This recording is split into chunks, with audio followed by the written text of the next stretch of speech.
राधे राधे भक्तजनों, नाना प्रकार के व्रत, स्नान और तर्पण की वृद्धि तथा अन्य आदि पर्वतों के दान की प्रशंसा में राजा धर्ममूर्त की कथा। तुलसी जी कहते हैं, राजन, ज्येष्ठ पुष्कर गौ, मध्यम पुष्कर में भूमि और कनिष्ठ पुष्कर में सुवर्ण देना चाहिए। यही वहाँ के लिए दक्षिणा है। प्रथम पुष्कर के देवता श्री ब्रह्मा जी, दूसरे के भगवान विष्णु तथा तीसरे के रुद्र हैं।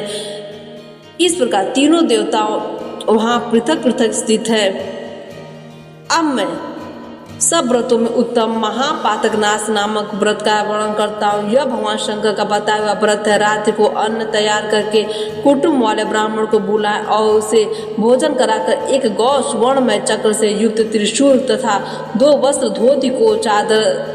धोती और चद्दर दान करे। जो मनुष्य इस प्रकार पुण्य करता है वह शिवलोक में जाकर आनंद का अनुभव करता है। वही महापातक नाश व्रत है जो एक दिन एक भक्त व्रती रहकर एक ही अन्न का भोजन कर दूसरे दिन तिलमयी धेनु और वृषभ का दान करता है, वो भगवान शंकर के पद को प्राप्त होता है। यह पाप और शोकों का नाश करने वाला रुद्र व्रत है जो 1 वर्ष तक दिन का अंतर दे रात में भोजन करता है तथा वर्ष पूरा होने पर नील कमल, सुवर्णमय कमल और चीनी से भरा हुआ पात्र एक बैल दान करता है। वह भगवान श्री विष्णु के धाम को प्राप्त होता है। वह नील व्रत कहलाता है। जो मनुष्य आषाढ़ से लेकर 4 महीनों तक तिल के मालिश छोड़ देता है और भोजन की सामग्री दान करता है, वह भगवान श्री हरि के धाम में जाता है। यह मनुष्यों को प्रसन्न करने वाला होने के कारण प्रीति व्रत कहलाता है। जो चैत्र के महीने में दही, दूध, घी और गुड़ का त्याग करता है और गौरी की प्रसन्नता के उद्देश्य से ब्राह्मण दंपति का पूजन करके उन्हें महीन वस्त्र और रस से भरे पात्र दान करता है, उस पर गौरी देवी प्रसन्न होती है। यह गौरी व्रत भवानी का लोक प्रदान करने वाला है। जो आषाढ़ आदि चतुर्मास में कोई भी फल नहीं खाता तथा चौमास बीतने पर घी और गुड़ के साथ 1 घड़ा 1 कार्तिक की पूर्णिमा को पुनः कुछ सुवर्ण ब्राह्मण को दान देता है, वह रुद्रलोक को प्राप्त होता है। यह शिव व्रत कहलाता है। मनुष्य हेमंत और शिशिर में पुष्पों का सेवन छोड़ देता है तथा अपनी शक्ति के अनुसार सोने के 3 फूल बनाकर फागुन की पूर्णिमा को भगवान श्री शिव और श्री विष्णु के प्रसन्नता के लिए उनका दान करता है, वह परम पद को प्राप्त होता है। यह सौम्य व्रत कहलाता है। जो फाल्गुन से आरंभ प्रत्येक मास की तृतीया को नमक छोड़ देता है और वर्ष पूर्ण होने पर भगवान ने की प्रसन्नता के लिए ब्राह्मण दंपति का पूजन करके उन्हें संज्ञा और आवश्यक सामग्रियों सहित गृह दान करता है, वह 1 कल्प तक गौरी लोक में निवास करता है। इसे सौभाग्य व्रत कहते हैं। जो द्विज 1 वर्ष तक मौन भाव से संध्या करता है और वर्ष के अंत में घी का घड़ा, 2 वस्त्र, धोती और चद्दर, तिल और घंटा ब्राह्मण को दान करता है, वह सारस्वत लोक को प्राप्त होता है, जहाँ से फिर इस संसार में लौटना नहीं पड़ता।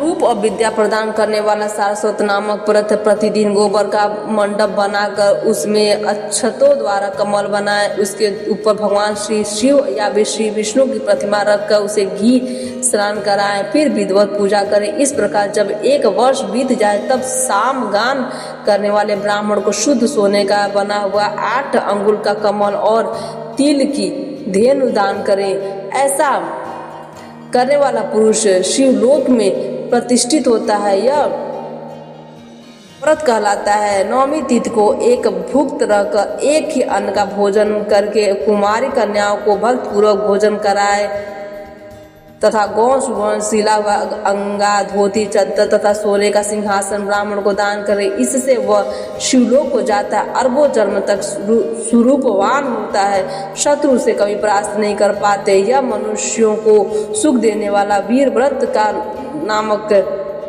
व्रत है। चैत्र से आरंभ कर 4 महीनों तक प्रतिदिन लोगों को बिना मांगे जल पिलाएं और इस व्रत की समाप्ति होने पर अन्न, वस्त्र सहित जल से भरा हुआ माट, तिल से पूर्ण पात्र तथा सुवर्ण दान करे। ऐसा करने वाला पुरुष ब्रह्मलोक में सम्मानित होता है। यह उत्तम आनंद व्रत है जो पुरुष मास का बिल्कुल परित्याग करके व्रत का आचरण करे और उसकी पूर्ति के निमित्त गौ तथा सोने का मृग दान करे, वह अश्वमेध यज्ञ का फल प्राप्त करता है। इसका नाम अहिंसा व्रत है। एक कल्प इसका फल भोगकर अंत में मनुष्य राजा होता है। माघ के महीने में सूर्योदय के पहले स्नान करके द्विज दंपति का पूजन करे तथा उन्हें भोजन कराकर यथाशक्ति वस्त्र और आभूषण दान करे। यह सूर्य व्रत है। इसका अनुष्ठान करने वाला पुरुष एक कल्प सूर्य लोक में निवास करता है। आषाढ़ आदि 4 महीनों में प्रतिदिन प्रातः स्नान करें और फिर कार्तिक की पूर्णिमा के दिन ब्राह्मणों को भोजन कराकर गोदान दे तो वह मनुष्य भगवान श्री विष्णु के धाम को प्राप्त होता है। यह विष्णु व्रत है जो एक आयन से दूसरे आयन तक पुष्प और घृत का सेवन छोड़ देता है और व्रत के अंत में फूलों का हार, घी और घृत मिश्रित खीर ब्राह्मण को दान करता है। वह शिवलोक में जाता है। इसका नाम शील व्रत है। जो नियत काल तक प्रतिदिन संध्या के समय दीप दान करता है तथा घी और तिल का सेवन नहीं करता, फिर व्रत समाप्त होने पर ब्राह्मण को दीपक, चक्र, शूल, सोना, धोती और चादर दान करता है। वह इस संसार में तेजस्वी होता है तथा अंत में रुद्र लोक को जाता है। वह दीप्ति व्रत है जो कार्तिक से आरंभ करके प्रत्येक मास की तृतीया को रात के समय गोमूत्र में पकाई हुई जौ की लपसी खाकर रहता है और वर्ष समाप्त होने पर गोदान करता है। वह एक कल्प तक गौरी लोक में निवास करता है तथा उसके बाद इस लोक में राजा होता है। इसका नाम रुद्र व्रत है। यह सदा कल्याण करने वाला है जो 4 महीने तक चंदन लगाना छोड़ देता है तथा अंत में सीपी, चंदन, अक्षत और 2 श्वेत वस्त्र, धोती और चादर ब्राह्मण को दान करता है। वह वरुण लोक में जाता है। यह दृढ़ व्रत कहलाता है। सोने का ब्रह्मांड बनाकर उसे तिल की ढेरी में रखे हैं तथा मैं अहंकार रूपी तिल का दान करता हूँ, ऐसी भावना करके घी से अग्नि को तथा दक्षिणा से ब्राह्मण को तृप्त करें। फिर माला, वस्त्र तथा आभूषणों द्वारा ब्राह्मण दंपति का पूजन करके विश्वात्मा की तृप्ति के उद्देश्य से किसी शुभ दिन को अपनी शक्ति के अनुसार 3 तोलों से अधिक सोना तथा 3 सहित ब्रह्मांड ब्राह्मण को दान करें। ऐसा करने वाले पुरुष पूर्व जन्म में रहित ब्रह्म पद को प्राप्त होता है। इसका नाम ब्रह्म व्रत है। यह मनुष्य को मोक्ष देने वाला है जो 3 दिन केवल दूध पीकर रहता है और अपनी शक्ति के अनुसार 1 तोले से अधिक सोने का कल्प वृक्ष बनाकर उसे 1 सेर चावल के साथ ब्राह्मण को दान करता है, वह भी ब्रह्म पद को प्राप्त होता है। यह कल्प वृक्ष व्रत है जो 1 महीने तक उपवास करके ब्राह्मण को सुंदर गौ दान करता है। वह भगवान श्री विष्णु के धाम को प्राप्त होता है। इसका नाम भीम व्रत है जो 20 तिलों से अधिक सोने की पृथ्वी बनवाकर दान करता है। वह दिन भर दूध पीकर रहता है। वह रुद्र लोक में प्रतिष्ठित होता है। यह धनप्रद नामक व्रत है।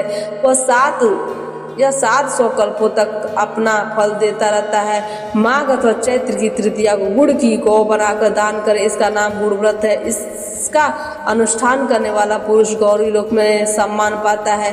अब परम आनंद प्रदान करने वाले महाव्रत का वर्णन करता हूँ जो 15 दिन उपवास करके ब्राह्मण को 2 कपिला गौएं दान करता है। यह देवता और असुरों में से पूजित हो ब्रह्मलोक में जाता तथा कल्प के अंत में सबका सम्राट होता है। इसका नाम प्रभा व्रत है जो 1 वर्ष तक केवल एक ही अन्न का भोजन करता है और अभक्ष्य पदार्थों के साथ जल का घड़ा दान करता है। वह कल्प पर्यंत शिवलोक में निवास करता है। इसे प्राप्ति व्रत कहते हैं जो प्रत्येक अष्टमी को रात्रि में 1 बार भोजन करता है और वर्ष समाप्त होने पर दूध देने वाले गौदान करता है। वह इंद्रलोक में जाता है। इसे सुगत व्रत कहते हैं जो वर्षा आदि 4 ऋतुओं में ब्राह्मण को ईंधन देता है और अंत में घी तथा गौ का दान करता है। वह परब्रह्म को प्राप्त होता है। यह सब पापों का नाश करने वाला वैष्णव व्रत है जो 1 वर्ष तक प्रतिदिन खीर खाकर रहता है और व्रत समाप्त होने पर ब्राह्मण को एक गाय और एक बैल दान करता है, वह 1 कल्प तक लक्ष्मी लोक में निवास करता है। इसका नाम देवी व्रत है। जो प्रत्येक सप्तमी को 1 बार रात में भोजन करता है और वर्ष समाप्त होने पर दूध देने वाले गौ दान करता है, उसे सूर्यलोक की प्राप्त होती है। यह भानु व्रत है। जो प्रत्येक चतुर्थी को 1 बार रात्रि में भोजन करता है और वर्ष के अंत में सोने का हाथी दान करता है, उसे शिवलोक की प्राप्त होती है। यह वैनायक व्रत है। जो चौमासे भर बड़े बड़े फलों का परित्याग करके कार्तिक में सोने का फल का दान करता है, वह हवन कराकर उसमें अंत में ब्राह्मण को गाय बैल देता है, उसे सूर्यलोक की प्राप्ति होती है। यह सौर व्रत है। जो 12 द्वादशियों को उपवास करके अपने शक्ति के अनुसार गौ वस्त्र और सुवर्ण के द्वारा ब्राह्मणों की पूजा करता है, वह परम पद को प्राप्त होता है। यह विष्णु व्रत है। जो प्रत्येक चतुर्दशी को 1 बार रात में भोजन करता और वर्ष की समाप्ति होने पर 1 गाय और 1 बैल दान करता है, उसे रुद्रलोक की प्राप्ति होती है। इसे त्रयंबक व्रत कहते हैं। जो 7 रात उपवास करके ब्राह्मण को घी से भरा हुआ घड़ा दान करता है, वह ब्रह्मलोक को प्राप्त होता है। इसका नाम बर व्रत है। काशी जाकर दूध देने वाले गौ का दान करता हुआ 1 कल्प तक इंद्रलोक में निवास करता है। यह मित्र व्रत है। जो 1 वर्ष तक तांबूल का सेवन छोड़कर अंत में गोदान करता है, वह वरुण लोक में जाता है। इसका नाम वारुणा व्रत है। जो चंद्रायण व्रत करके सोने का चंद्रमा बनवा कर दान करता है, उसे चंद्रलोक की प्राप्त होती है। चंद्रव्रत कहलाता है। जो ज्येष्ठ मास में पंचाग्नि तप का अंत में अष्टमी या चतुर्दशी को सोने की गौ का दान करता है, वह स्वर्ग को जाता है। यह रुद्रव्रत कहलाता है। जो प्रत्येक तृतीया को शिव मंदिर में जाकर 1 बार हाथ जोड़ता है और वर्ष पूर्ण होने पर दूध देने वाले गौ दान करता है, उसे देवी लोक की प्राप्ति होती है। इसका नाम भवानी व्रत है। जो माघ भर गीला वस्त्र पहनता और सप्तमी को गोदान करता, वह कल्प पर्यंत स्वर्ग में निवास करके अंत में इस पृथ्वी पर राजा होता है। इसे तापक व्रत कहते हैं। जो 3 रात उपवास करके फागुन की पूर्णिमा को घर का दान करता, उसे आदित्य लोक की प्राप्ति होती है। यह धाम व्रत है। जो व्रत रहकर 3 संध्याओं में प्रातः, मध्याह्न एवं सायंकाल में भूषणों द्वारा ब्राह्मण दंपति का पूजा करता है, उसे मोक्ष मिलता है। यह मोक्ष व्रत है। जो शुक्ल पक्ष की तृतीया के दिन ब्राह्मण नमक से भरा हुआ पात्र, वस्त्र से ढका हुआ कांसे का बर्तन तथा दक्षिणा देता है और व्रत समाप्त होने पर गोदान करता है, वह भगवान श्री शिव के लोक में जाता है तथा 1 कल्प के बाद राजाओं का भी राजा होता है। इसका नाम सोमव्रत है। जो हर प्रतिपाद को 1 ही अन्न का भोजन और वर्ष समाप्त होने पर कमल का दान करता है, वह वैश्वान वानर लोक में जाता है। इसे अग्निव्रत कहते हैं। जो प्रत्येक दशमी को 1 ही अन्न का भोजन और वर्ष समाप्त होने पर 10 गौएं तथा सोने का दीप दान करता है, वह ब्रह्मांड का स्वामी होता है। इसका नाम विष्णु व्रत है। यह बड़े बड़े पातकों का नाश करने वाला है। जो स्वयं कन्या दान करता था दूसरे की कन्याओं का विवाह करा देता है और वह अपनी 21 पीढ़ियों सहित ब्रह्मलोक में जाता है। कन्यादान से बढ़कर दूसरा कोई दान नहीं, विशेषतः पुष्कर में और वहाँ के कार्तिक पूर्णिमा को जो कन्यादान करेंगे उसका स्वर्ग में अक्षय वास होगा। जो मनुष्य जल में खड़े होकर तिल की पीठी के बने हुए हाथी को रत्नों से विभूषित करके ब्राह्मण को दान कर देते हैं, उन्हें इंद्रलोक की प्राप्त होती है। जो भक्तिपूर्वक इस उत्तम व्रतों का वर्णन पढ़ता और सुनता है, वह 100 मनवंतों तक गंधर्वों का स्वामी होता है। स्नान के बिना न तो शरीर ही निर्मल होता और न मन ही शुद्ध होती। अतः मन की शुद्धि के लिए सबसे पहले स्नान का विधान है। घर में रखे हुए अथवा तुरंत के निकाले हुए जल से स्नान करना चाहिए। किसी जलाशय या नदी का स्नान सुलभ हो तो और उत्तम है। मंत्र वेदता विद्वान पुरुष को मूल मंत्र के द्वारा तीर्थ की कल्पना कर लेनी चाहिए। ओम नमो नारायण यह मूल मंत्र बताया गया है। पहले हाथ में पुष्प लेकर विधि पूर्वक आचमन करें तथा मन और इंद्रियों को संयम रखते हुए 12 भीतर से पवित्र करें। फिर 4 हाथ का चौकोर मंडल बनाकर उसमें निम्नांकित वाक्यों द्वारा भगवती गंगा का आवाहन करें। गंगे तुम भगवान श्री विष्णु के चरणों से प्रकट हुई हो। श्री विष्णु ही तुम्हारे देवता इसलिए तुम्हें वैष्णवी करते हैं। हे देवी, तुम जन्म से लेकर मृत्यु तक समस्त पापों से मेरी रक्षा करो। स्वर्ग, पृथ्वी और अंतरिक्ष में कुल 3.5 करोड़ तीर्थ है। यह वायु देवता का कथन है। माता जाह्नवी, ये सभी तीर्थ तुम्हारे भीतर मौजूद है। देवलोक में तुम्हारा नाम नंदिनी और नलिनी है। इसके सिवा दक्षा, पृथ्वी, सुभागा, विश्वकाया, शिवा, अमृता, विद्याधरी, महादेवी, लोक प्रसादिनी, क्षेमा, जाह्नवी, शांता और शांत प्रदायिनी आदि तुम्हारे अनेकों नाम है। जहाँ स्नान के समय इस पवित्र नाम का कीर्तन होता है, वहाँ त्रिपथ गामिनी भगवती गंगा उपस्थित हो जाती है। 7 बार उपयुक्त नामों का जप करके संपुट के आकार में दोनों हाथों को जोड़कर उनमें जल लें। 3, 4, 5 या 7 बार मस्तक पर डालें। फिर विधि पूर्वक मृतिका को अभिमंत्रित करके अपने अंगों में लगाएं। अभिमंत्रित करने का मंत्र इस प्रकार है। अश्वक्रांते, रथक्रांते, विष्णु क्रांते, वसुंधरे, मृत्तिके हर में पापाम, तन्मया दुष्कृतम कृतम, धृता शिवराहेण कृष्णेन सतबाहुना, नमस्ते सर्वलोकानां वारणी सुब्रते। हे वसुंधरे, तुम्हारे ऊपर अश्व और रथ चला करते हैं। भगवान श्री विष्णु ही वामन रूप से तुम्हें 1 पैस से नापा था। मृत्यु के मैंने जो बुरे कर्म किए हो, मेरे उन सब पापों को तुम हर लो देवी। भगवान श्री विष्णु ने सैकड़ों भुजाओं वाले वराह रूप धारण करके तुम्हें जल से बाहर निकाला था। तुम संपूर्ण लोगों की उत्पत्ति के लिए अरण्य के समान हो। सुब्रते, तुम्हें नमस्कार है। इस बार मृत्यु का लगाकर पुनः स्नान करें। फिर विधिवत आचमन करके उठे और शुद्ध सफेद धोती और चद्दर धारण कर त्रिलोकी को तृप्त करने के लिए तर्पण करें। सबसे पहले ब्रह्मा, विष्णु, रुद्र और प्रजापति का तर्पण कर तत्पश्चात देवता, यक्ष, नाग, गंधर्व, श्रेष्ठ अप्सराएं, क्रूर सर्प, गरुड़, पक्षी, वृक्ष, जम्बक आदि असुर, विद्याधर, मेघ, आकाशचारी जीव, निराधार जीव, पापी जीव तथा धर्मप्राण जीवों की तृप्त करने के लिए मैं जल देता हूँ। यह कहकर उन सबको जलांजलि दें। देवताओं का तर्पण करते समय योग्य पवित्र को बायां कंधे पर डाले रहें।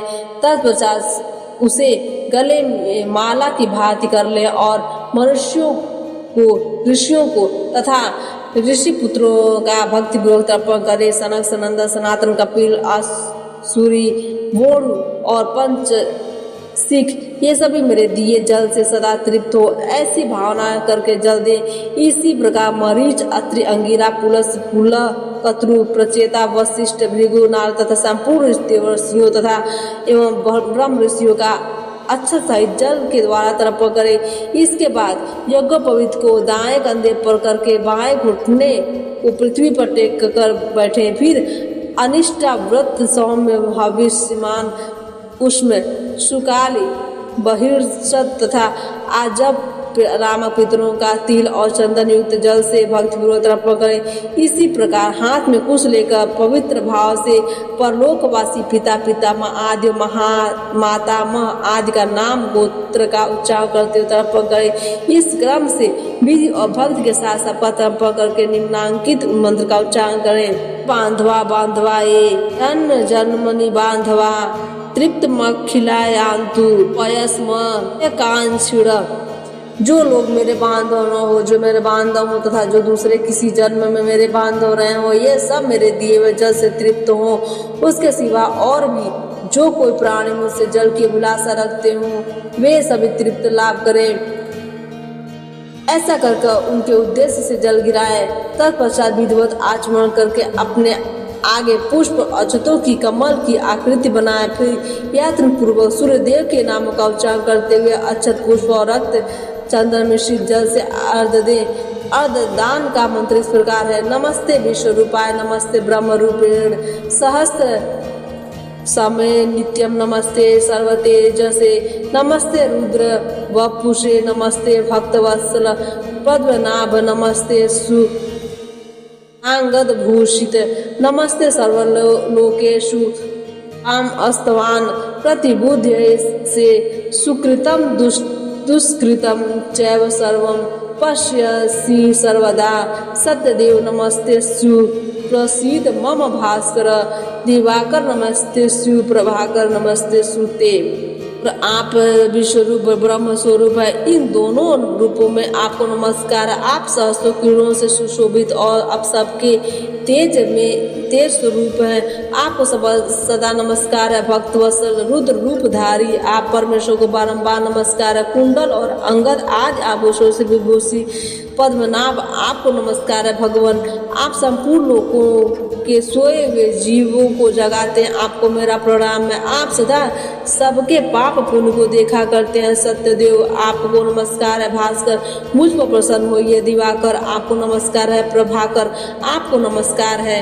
प्रकाश सूर्यदेव को नमस्कार करके 3 बार उनकी प्रदक्षिणा करें, फिर द्विज गौ और सुवर्ण का स्पर्श करके अपने घर में जाए और वहाँ भगवान की पावन प्रतिमा का पूजन करे। तदंतर भगवान को भोग लगाकर बलि वैष्णदेव करने के पश्चात पहले ब्राह्मण को भोजन करा, पीछे स्वयं भोजन करे। इस विधि से नित्य कर्म करके समस्त ऋषियों ने सिद्धि प्राप्त की है।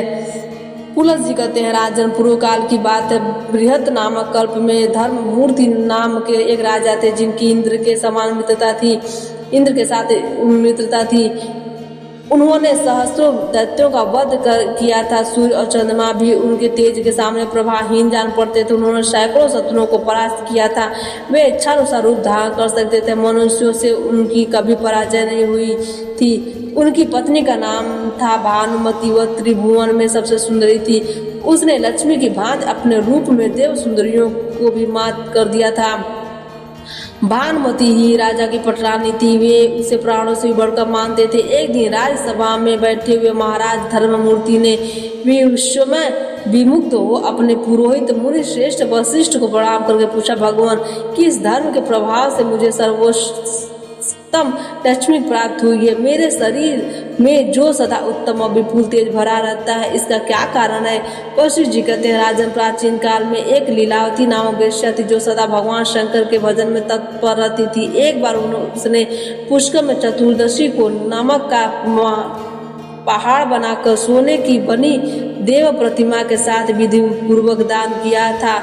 शुद्ध नाम का एक सुनार था, जो लीलावती के घर में नौकर का काम करता था। उसी ने बड़ी श्रद्धा के साथ मुख्य देवताओं की सुवर्णमयी प्रतिमा बनाई थी, जो देखने में अत्यंत सुंदर तथा स्वभाव संपन्न थी। धर्म का काम समझकर उसने उस प्रतिमाओं को बनाने की मजदूरी नहीं ली थी। उस नमक के पर्वत को जो सोने के वृक्ष लगाए गए थे, उन्हें उस सुनार की स्त्री ने तपाकर दिव्यमान बना दिया था। सुनार की पत्नी भी लीलावती के घर परिचारिका का काम करती थी। उन्हीं दोनों ने ब्राह्मणों की सेवा से लेकर सारा कार्य संपन्न किया था। तदंतर दीर्घ काल के पश्चात लीलावती वेश्या जब पापों से मुक्त होकर शिव जी के धाम को चली गई तथा वह सुनार जो दरिद्र होने पर भी अत्यंत सात्विक था और जिसने वेश्या से मजदूरी नहीं ली थी, आप ही हैं। उसी पुण्य के प्रभाव से आप सातों द्वीपों के स्वामी तथा हजारों सूर्यों के समान तेजस्वी हुए हैं। सुनार की भांति उनकी पत्नी ने भी सोने के वृक्षों तथा देव मूर्तियों को कांतिमान बनाया था, इसलिए वही आपकी महारानी भानुमति है। प्रतिमाओं को जगमग बनाने के कारण महारानी का रूप अत्यंत सुंदर हुआ है और उसी पुण्य के प्रभाव से मनुष्य लोक में अपराजित हुए हैं तथा आपको आरोग्य और सौभाग्य से मुक्त राजलक्ष्मी प्राप्त हुई है। इसलिए आप भी विधि पूर्वक धान पर्वत आदि 10 प्रकार के पर्वत बनाकर उसका दान कीजिए। पुलस जी कहते, राजा धर्ममूर्ति ने बहुत अच्छा कर वशिष्ठ जी के वचनों का आदर किया था और अनाज आदि के पर्वत बनाकर उन सब का विधि पूर्वक दान किया था। तत्पश्चात देवताओं से पूजित होकर महादेव जी के धाम को चले गए। जो मनुष्य इस प्रसंग का भक्तिपूर्वक श्रवण करता है, वह भी पाप रहित हो स्वर्गलोक को जाता है। राजा अनाद पर्वतों के दान का पाठ मात्र करने से दुःस्वप्नों का नाश हो जाता है। फिर जो इस पुष्कर क्षेत्र में शांत चित्त होकर सब प्रकार से पर्वतों का स्वयं दान करता है, उसको मिलने वाले फल का क्या वर्णन हो सकता है। आज की कथा यहीं पर समाप्त होती है।